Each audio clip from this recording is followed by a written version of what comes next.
Welcome back to the channel. If you're new here, I'm Isaac Guzman with Real Estate CEOs. For the better part of a decade, I've been helping agents, brokers, and team leaders just like you grow and scale their business. And today, you're in for a treat. For you real estate agents and brokers and team leaders that really want to grow your business, let's be honest, YouTube is something you could not afford to ignore any longer. In today's video, I'm going to break down exactly why you need to get started on YouTube, how it's going to benefit you, and give you some practical tips on how to get started. And at the end, I'll give you a special opportunity to learn from me and one of my business partners, Mark, who crushes it on YouTube. And he's somebody who's been helping me along the way. And I'm here to share and guide. So let's jump right in as we start breaking down why you need YouTube in your business and how to get started.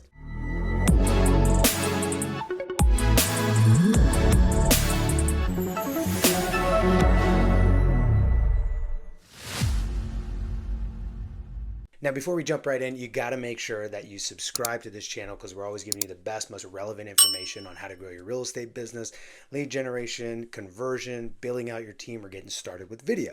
Okay, so first off, I got to make the case for why YouTube. Here's the thing. It's the second largest search site in the world, largest search portal on the planet, second only to Google itself. Now, the videos also rank on Google, so it kind of adds this synergy there.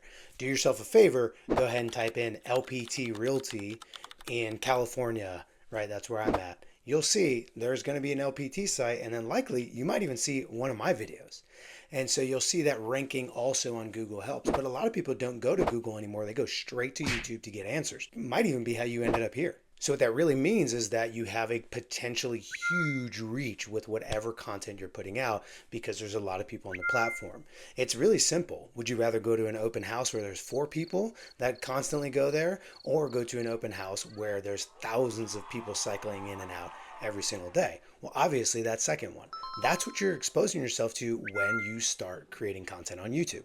Here's another thing. In real estate, trust is such a key factor. You know, when you're buying smaller things, or maybe it's like a microphone that you're buying or a whiteboard that you're buying, trust is not as big a factor. But when it comes to selecting an agent to list a home or help you buy a home, maybe even in a new area where you're moving and it's completely new for you, you don't know anyone, trust is going to be paramount. So as a real estate agent, it's really important that you are building that trust and showing a level of expertise. And YouTube does this better than anywhere else, because long form video crushes on YouTube, where you get to demonstrate your knowledge of the dog park, the beaches, the walkable places, the best school districts, your awareness of what's happening in the local economy. All these things can be demonstrated on a series of YouTube videos, and that builds a ton of trust with the people that are consuming the content.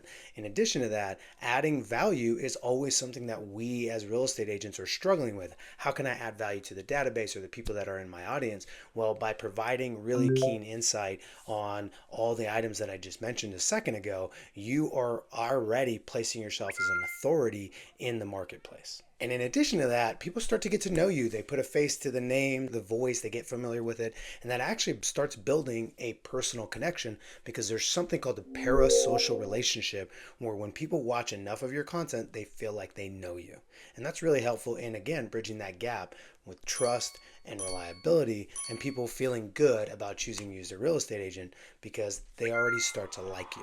Now, going back to something I actually just mentioned a second ago, is it's also helpful because Google loves video. Your SEO is going to be supported on your website if you have YouTube videos, and YouTube videos embedded on your website is going to help with SEO efforts majorly, because again, Google really ranks that stuff because it finds it relevant, and it's also a platform that it owns. So it's boosting you right there. And that's going to allow you to rank higher on searches when people are looking for homes in San Diego, homes in Tucson, best real estate agent, right? Those are the keywords that we want to rank for. Well, what if you had not just good keywords on your website and on your blog, but you had a video that breaks that down? And Google is going to boost you even higher. Like I said, if you go search LPT, a lot of times I'm going to be coming up on that because I put out a lot of YouTube content. It's maybe how you ended up here on this video. The other reason I advocate for YouTube for real estate agents is it's a great way to also force yourself to go out and get to know your city better, get to know your metro area better, because you need to build out content.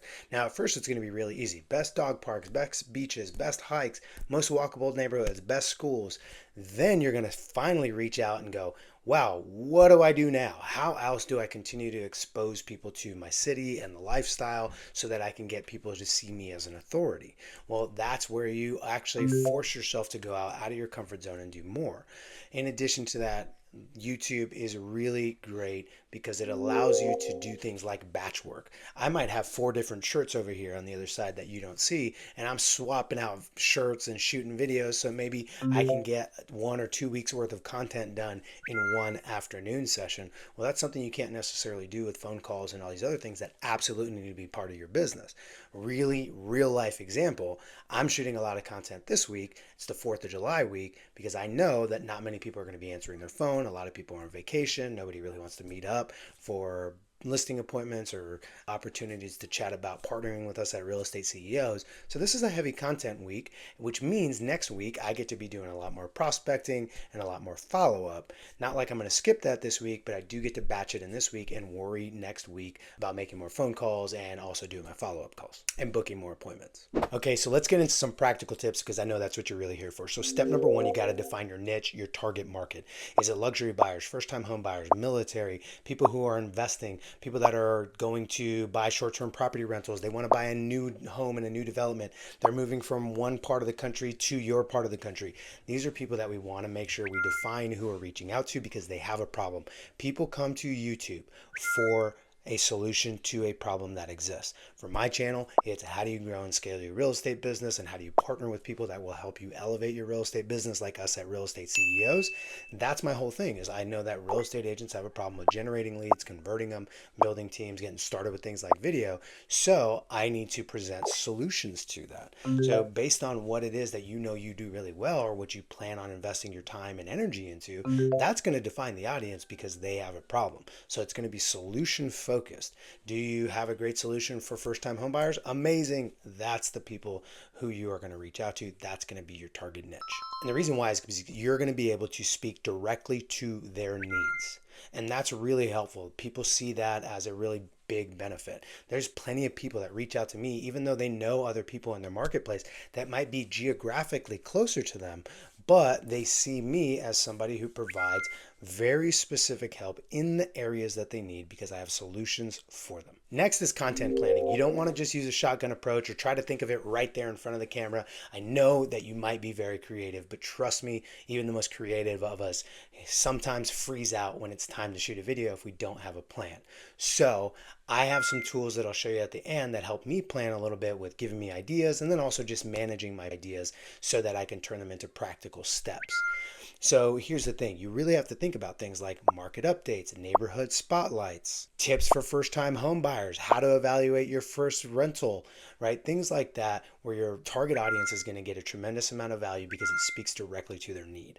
Those are the things that we need to plan out. And in just a second, I'll share with you some tools that I use to do some research like that. Okay, the next thing is equipment. Now, you don't have to spend a ton of money on equipment. Trust me, a good smartphone, one of the latest smartphones is going to be fine. I'll also have some links down below to some of the equipment that I use for my videos. Here's what I would say. As long as it can shoot in 4K and you have a good microphone with decent lighting, you're going to be just fine.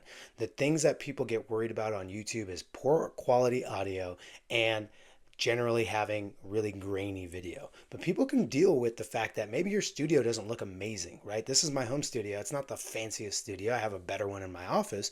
But the truth is, people watch the video for the content, but you just can't give them the excuse of, oh, it was too crackly on the sound, or I really couldn't see when I zoomed in on that one thing. You take away those excuses, everything else is about the content. Now, here's where a lot of people have a lot of questions. It's about consistency and frequency of posting. Now, it's really up to you and your capacity, but you do got to pick a schedule and be consistent. What I tell most people is weekly should be your first target, but you might have something where you're doing something bigger and it's bi-weekly. I've seen people succeed in that realm too, but here's what I would say for your real estate channel specifically is at least weekly. Right now, I am up to 4 to 5 videos every single week, but that's not normal when you first get started. I had to build to that position. So it's not something that I necessarily recommend, like, hey, you're going to go and post 4 or 5 fully edited videos, because there's a lot that goes into it. But there are some tools that help you navigate that a little bit easier and make it a lot less challenging. But I would say is pick a schedule like once a week and focus on nailing that. Be consistent with it for at least 90 days before you start increasing the frequency. Okay, so here are some of the tools that you got to be using. And starting off with your editing, there's Final Cut Pro. There's lots of other services that you can use. There's even CapCut. CapCut can actually help with a lot of this stuff. But one of the things that we use is Adobe Premiere Pro, Final Cut Pro, and iMovie are all ones that I've used in the past. Adobe Premiere Pro probably takes the most like nuance. So one of the things, Final Cut Pro is super helpful because it's a little bit more user friendly, at least on my experience. Right, iMovie is also helpful, but it can be a little clunky there. So those are the systems that I use. In addition to that, thumbnail creation, I use Canva. I use the Canva Pro. You can go in there. They have a lot of AI tools. I haven't found one that works better. And so me and my assistant, we just use Canva Pro. Super simple, able to just kind of rip them and let it go. And I do recommend that you upgrade to the Pro because it has a lot of assets that you would have to pay for otherwise anyways. So you might as well upgrade to Pro. If you're going to take this thing serious, like $9 a month is absolutely worth it for the Canva account. Now you got to also keep in mind, like, you can repurpose this stuff. And one of the things that I use to repurpose this is called Opus Pro. If you go, I'll include a link in the description, but if you go to Opus, you can take your long form videos, cut it down into short form, and then post it. So you also want to have a social media management platform. You don't necessarily need this, but it saves you a ton of time. There's even some free ones. I'll link one down below. The ones that a lot of people use are like Hootsuite, Buffer, Social Pilot. There's Social Champ that has a free account where you can link up to 3 social accounts and future post out, and that's for free. Now, eventually you might upgrade, but I would absolutely recommend you start that free one. And it's not just like a 2-week trial, it's an actual free account. Now, keep in mind it has some limitations, but it won't be that big a deal. And again, by the time you've used it a lot on the free version of it, you'll know whether or not you need to upgrade. When it comes to kind of identifying the best SEO trends, there are 2 main ones. There's TubeBuddy and vidIQ. vidIQ I pay for the version. What it does is it allows me to actually research competition. Now, competition is a loose term. It means people that are going after the same audience that I'm going after. Since I have nothing to sell, I don't really see them as competition, but more as learning partners. But anyways, what I'm able to do is go find these other channels in vidIQ and research the keywords that they're using, the video content that they're putting out that's actually getting engagement, and that can give me good ideas for my content. So if you ever think, man, I already just in a couple minutes can think of all the videos that my brain can think of, what am I going to do after the first 10, 12, 15 videos? Well, that's why you want to use research tools like that. Now, the last thing is this. You're going to want to also use tools like that, like vidIQ, to help you write your descriptions and figure out what the best keywords are going to be, because keywords and descriptions are really huge getting your video content found. And that's what's really going to be important, is learning how to rank. Now, another piece is this. And this is just a super quick tip. I haven't given you like super specific tips just yet, but this is one that I highly recommend. And it's this. Understand that when you're writing a description, when you're writing a title, and when you're writing a thumbnail, YouTube uses all of that to figure out where to put your video and who to put your video in front of. So if you use the exact same words in your title of your video as your thumbnail in the first 200 characters of your description, you're actually being wasteful, because YouTube already knows. It reads actual text on your thumbnail, it knows what your title is, and it knows what it says in your description. So you want to use good keywords, sure, but you don't want to duplicate that over and over again. So here are some tools on keywords, because it is really big. Again, your video content is going to be you. Don't try to be anybody other than yourself. But when it comes to actually setting up stuff, I'm going to give you some hyper-focused tips right now. All right, so when it comes to researching, especially on keywords, use tools like Google Trends, YouTube Search Suggest, TubeBuddy and vidIQ I already mentioned, to find popular keywords that are related to real estate in your market. And you want to focus on things called long tail keywords. So it's not real estate, it's not San Diego, it's how to buy a house in San Diego, best real estate agent in San Diego, homes for sale in Chula Vista, California. The more specific, the less competitive. Next, placement. When it comes to your title, you got to incorporate your main keyword naturally in your video title. For example, how to buy a house in Los Angeles. Put the little bracket, real estate tips, right? These are things that you want to embed in there, but make it seem natural. Including in your description, you want to write a detailed description including your primary and secondary keywords. So you want to aim for at least 250 words in your description. Don't be lazy about it. Talk about your keywords in there, but again, make them natural. That's where a thing like ChatGPT will really come in handy. Tags, you're going to want to use a blend of broad and specific tags related to your video content. You got to include your main keyword and related terms. But here's the thing. Here's a really quick test. Look at your tags. And can you tell what the video is about just based on your tags? So if I was trying to do a video on how to generate leads for sellers online, I would put how to generate leads for sellers online. I wouldn't put real estate, luxury homes. Those types of things don't give the description of what that video is really about. I want longer descriptions. Lead generation for agents, seller lead generation for agents, how to generate leads online for real estate. Those are big, long tags. I know it sounds ridiculous, but if you look at those tags, you'll know exactly what this video is. And YouTube wants you to rank higher, so give it what it needs to be able to rank. Okay, thumbnails, real quickly. Design, you got to keep it simple, make it visually appealing. Overly complicated thumbnails can actually be hard to interpret at a glance, so people don't really see it. You want to use a high contrast color and make sure you have really bold text on there to make sure your thumbnails actually stand out, and ensure that any text that you put on there is really easy to read even on smaller screens, because a lot of people are watching on their phone.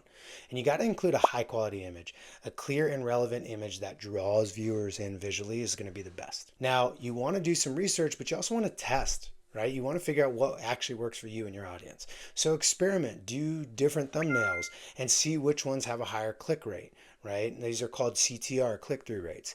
Tools like TubeBuddy and even vidIQ, they allow you to A/B test thumbnails to determine which one's actually going to work the best. And then lastly, editing tools. Like I said, we use tools like Canva.